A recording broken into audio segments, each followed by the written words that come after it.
In the year 1187, as the kingdom of Jerusalem teetered on collapse, Godfrey, an aging Knight Templar, walked the quiet halls of his fortress.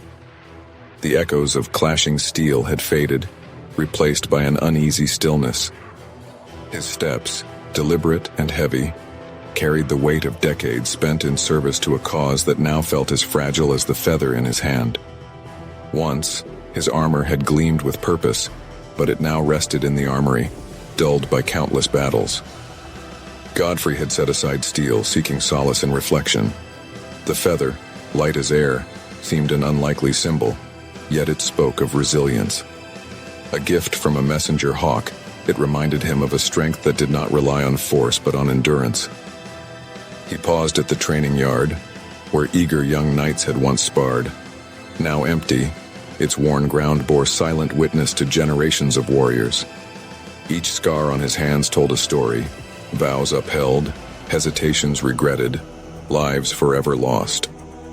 As he moved toward the chapel, the mist thickened, wrapping him in its cool embrace. Inside, the dim light of flickering candles cast shadows that danced across the stone walls. The air was thick with the scent of beeswax and damp earth. Kneeling at the altar, Godfrey whispered a prayer, not for victory as he once had, but for understanding.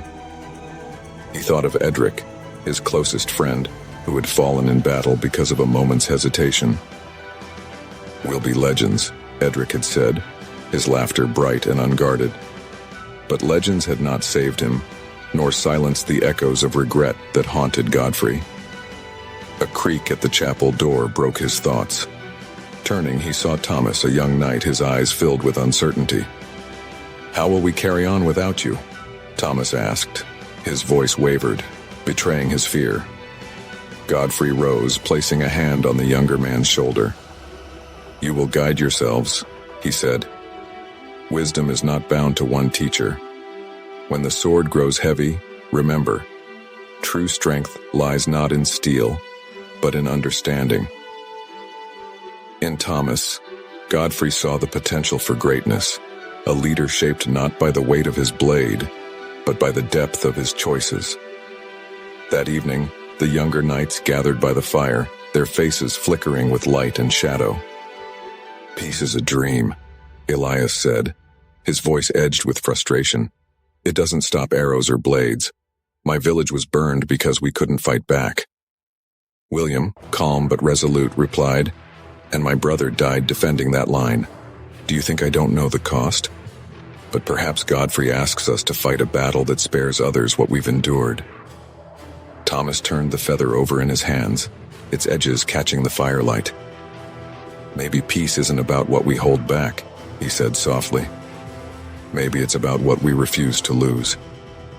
At dawn, Godfrey made his final walk to the chapel. The mist clung to his robes, reluctant to release him. The air carried the mingled scents of rosemary and the sea. Each step felt lighter, as though he was shedding the invisible chains of years gone by. At the altar, he placed his sword, its blade wrapped in cloth, beside the feather.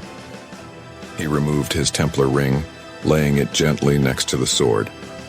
His hands lingered, tracing the scars on his palms, marks not of failure but of lessons learned and lives honored.